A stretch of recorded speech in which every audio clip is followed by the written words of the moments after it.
Hi there, everybody. Shalom. Ah, our world is changing, isn't it? The world is changing. And if those of you who have watched the video that I linked in my video entitled It's Happening, will see that they presented a document that by someone saying that it's not going to go back either. It's not going to go back to how it was, however much we want it to. And I suppose a very, very, very quick testimony here about why I'm here. I became a Christian in 1983. I left the biker lifestyle and went into a very lively fellowship and I was an evangelist, ended up as a worship leader and a youth pastor and a youth evangelist. But then after sort of like 17 years or so, I got really, really disillusioned with everything, the expectations that were being put on me, and I basically stuck two fingers up to the church and went back to my old lifestyle until about 5 years ago, about this time 5 years ago, when Father very dramatically brought me back in that I was watching a news documentary one evening, and it was like the light went on and Father opened my eyes, and I suddenly realised that everything that I'd been watching, everything that I was seeing, was what's talked about in the book of Revelation and in the prophets. And in an almost audible voice, I heard the Father say, "Yeah, you're absolutely right, Paul. We don't have a lot of time left, but your time is right now." And basically, quite literally, fell to my knees and spent the next week or two begging him to let me back into his kingdom. So, amongst other things, an aspect or a facet of my return to faith is the revelation that these times that we're now coming into were very imminent. And so this is why I'm something of a watchman. I'm looking into Bible prophecy and taking an interest in news events and seeing how they relate to the Word. But a couple of days ago, I was on the phone to a friend of mine who lives not close by, but sort of like 50 miles away, and he's the pastor of an assembly where he lives. And we were talking about what's going on right now, how we are most definitely being lied to by our governments, by the media, by the World Health Organization. There is, the more I look, the more evidence there is, verifiable evidence, that we are being lied to. And it's basically, so, Satan is the father of lies. And yeah, so it is, it's all really demonic. But anyway, we were talking about us as believers, and how, as my lovely sister in Australia said in one of her recent comments to one of my videos, that Father is allowing this to happen. It's not just a judgment, it's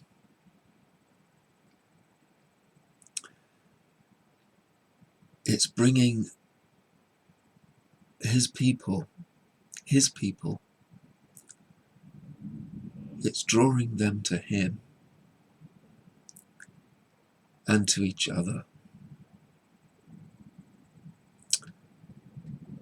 This, if we look with the eyes of the Spirit, excuse me, if we're looking with his eyes, and it will cause us to look more to him. And one of the things that this guy, my friend Mark, said, that one of the things that he was having to come to terms with and was trying to get others to do as well was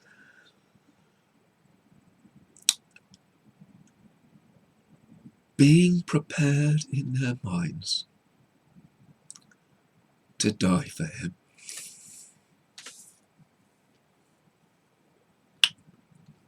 To die for the Father's namesake, for the Master's namesake. And although I've known that this is coming, and even in times when I've just felt frustrated and hanging on the edge of my seat, waking up every morning expecting today to be the day that some maniacal world leader hits the red button, or somebody does something really stupid and just catalyzes this. And I've been praying for it because I just want to get it over with. I'm sick, sick of hanging on the edge of my seat waiting. But now that it's actually happening, yeah, I'm excited. Yeah, I'm calm. But three rather, also,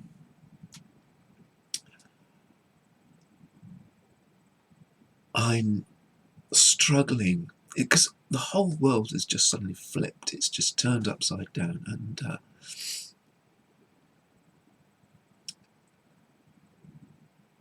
it's affecting people. It's affecting relationships, particularly as people are, for the most part, for a great amount of percentage of our days, we're being, those who are, families and couples and who are sharing a house in a confined space together. It's causing tensions in our relationships. A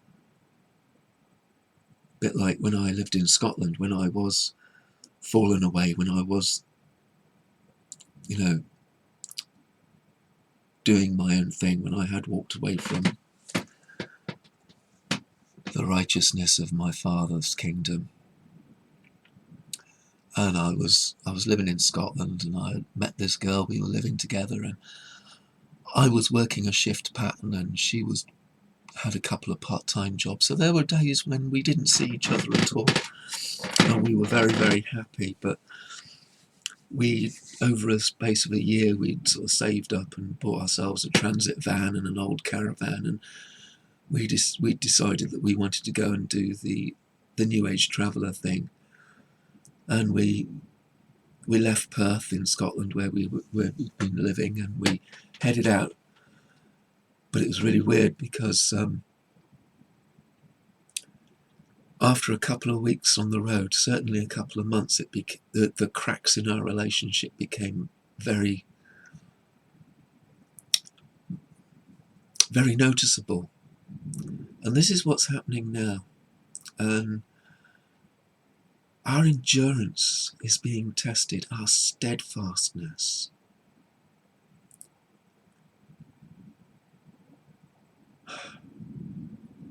Particularly if, like me, you're living in a house with someone else. It's my mother, actually. I lodge with my old mum, and I live in the attic, and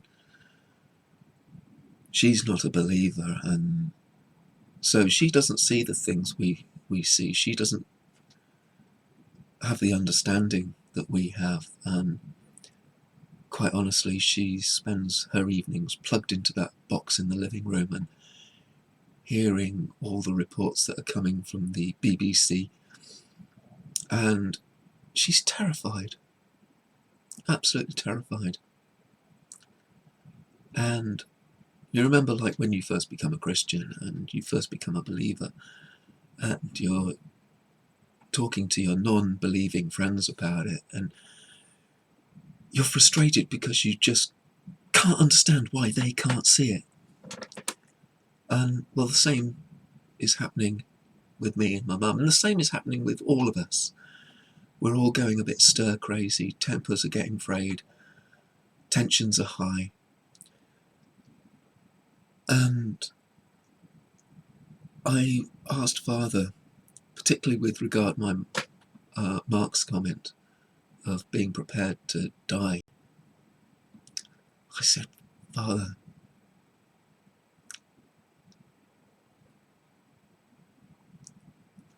how do I prepare? I need the strength for this. I know it's coming. I know the possibility's here. You know, I know there's a possibility that I will have to give my life.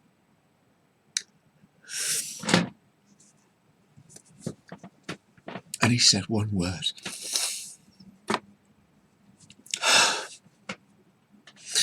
Gideon. Gideon.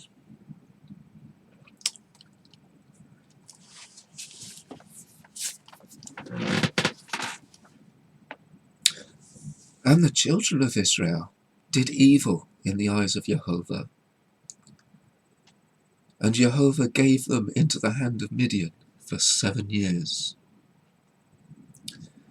And we've discussed in a previous video of mine that according to 1 John chapter 3 verse 4, sin or evil is disobeying Father's instructions, his Torah.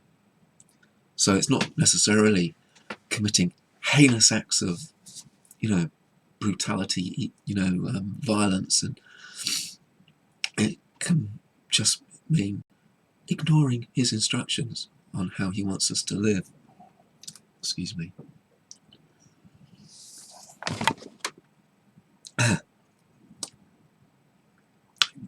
Gift from my beautiful friend Zizi in London.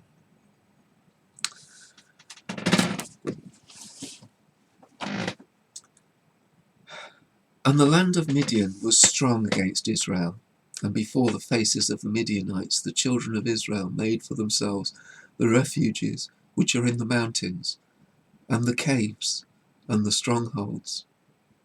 Does that sound familiar? No.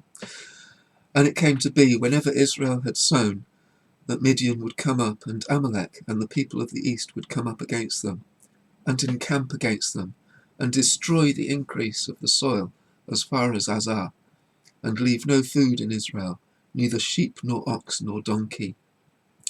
For they came up with their livestock and their tents, coming in as numerous as locusts, a pestilence.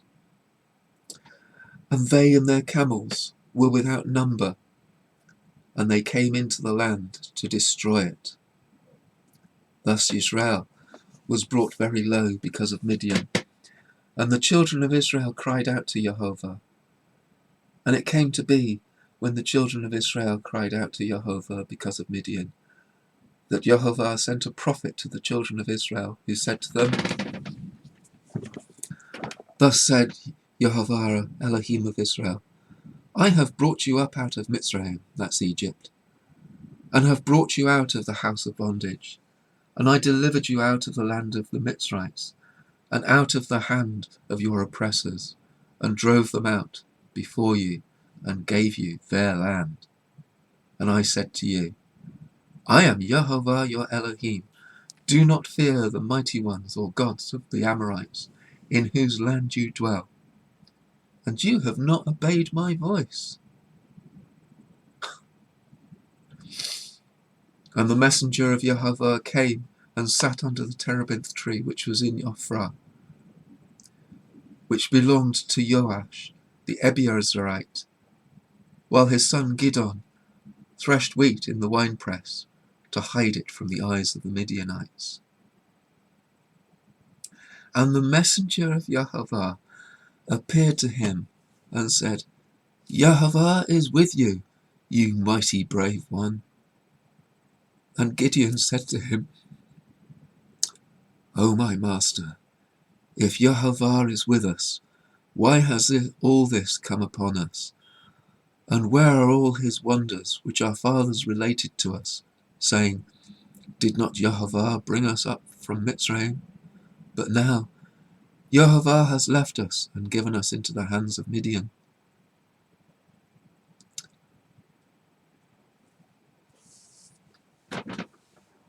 And Gideon's told to go and and Jehovah turned to him and said, Go in this strength of yours, and you shall save Israel from the hand of the Midianites. Have I not sent you? And he said to him, O Jehovah, with what do I save Israel? See, my clan is the weakest in Manasseh, and I am the least in my father's house. And Jehovah said to him, Because I am with you, you shall strike the Midianites as one man.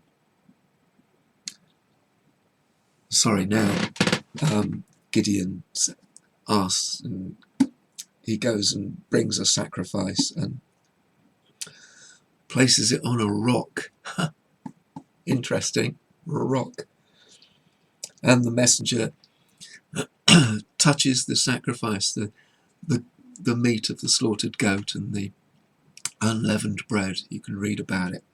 Touches it with the end of his staff, and fire comes up out of the rock and consumes the sacrifice. And then the messenger leaves him. And then Gideon saw that he was a messenger of Jehovah. Gideon said, O Master Jehovah, for I have seen a messenger of Jehovah face to face. And Jehovah said to him, Peace be with you. Do not fear. You do not die. And Gideon built a slaughter place, an altar, there to Jehovah, and called it Jehovah Shalom. Jehovah is peace. To this day it is still in Ophrah of the Ebiezerites.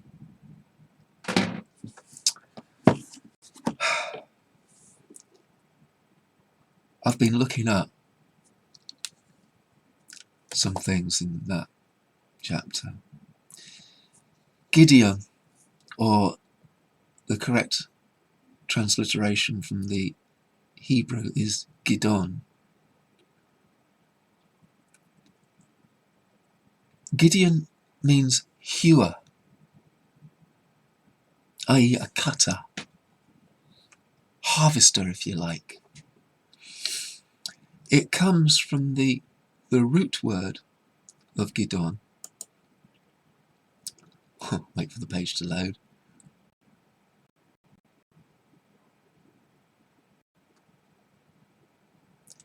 Is Gadah. And it means, it's the verb, to cut, to hew, chop, cut down, hew off, cut in two, or shave off. To chop in two, to be chopped off, be hewn off, to cut off, or cut down in two. Gideon is an axe. He's an axe, or a heavy sword, used for chopping things down. And we see finally that he does actually chop down the Asherah poles and tear down the statue of Dagon. And he does have victory over the Midianites. But it's interesting, he's an axe. He's an axe. And I thought, does an axe cut down a tree by its own strength, or the strength of the man who wields it?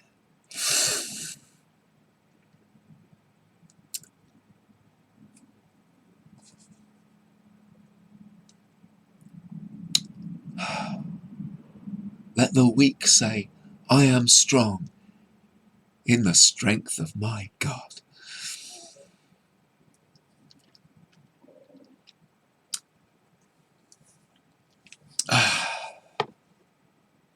I looked up also Ebier's right.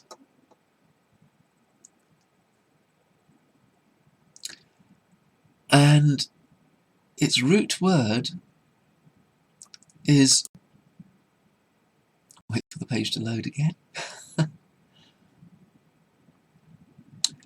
is azer,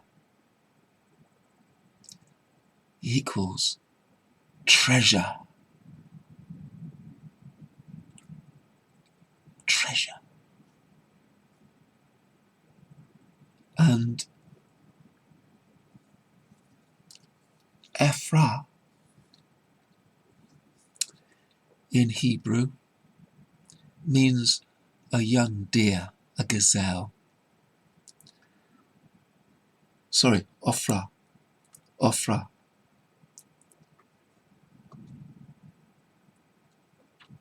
Means a fawn, a young deer or gazelle.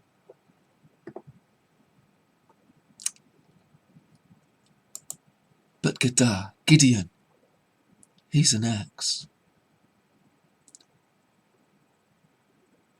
Let the weak say, I am strong in the strength of the man who wields me, our Father who wields us.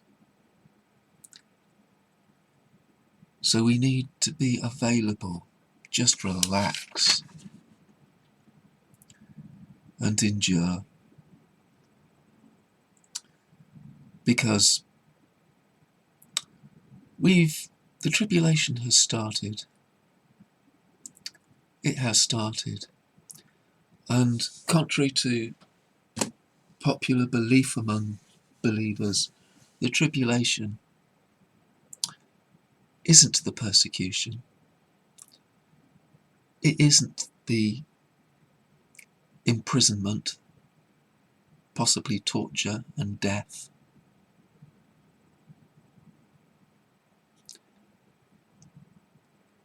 It's the pressure or the stress of having to make a decision, having to decide who we're going to follow, which kingdom we're going to walk in, which kingdom's rules we're going to obey.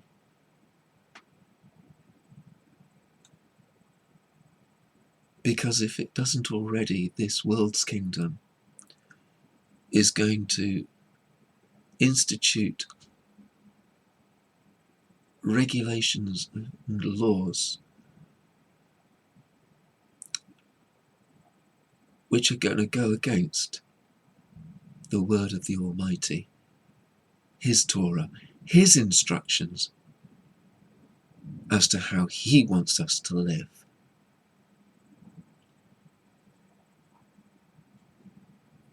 The foods that he wants us to eat, the foods that he says are healthy for us to eat, regardless of our understanding or our considerations. What days we keep as holy days, holidays.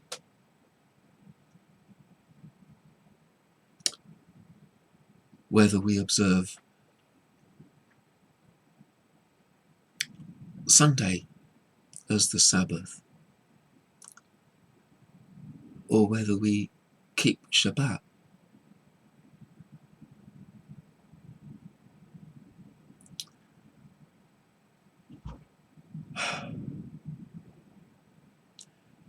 There's a beautiful video which I'm going to leave a link to in the description. I initially went looking for another video by the same person that I'd seen a couple of years ago, which talks all about what tribulation really is. But I found this one, which is so much more relevant to the time we're living in. It was uploaded beginning of January this year, admittedly before the global lockdown, but it's still very relevant and holds true. So I'm going to leave a link to that. It's by a guy called Peter Michael Martinez, who's the pastor of Remnant House,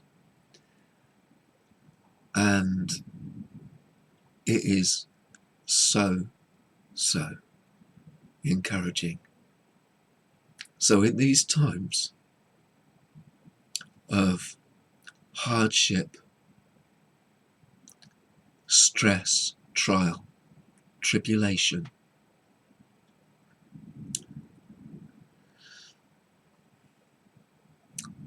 go forth and be strong, Gideon.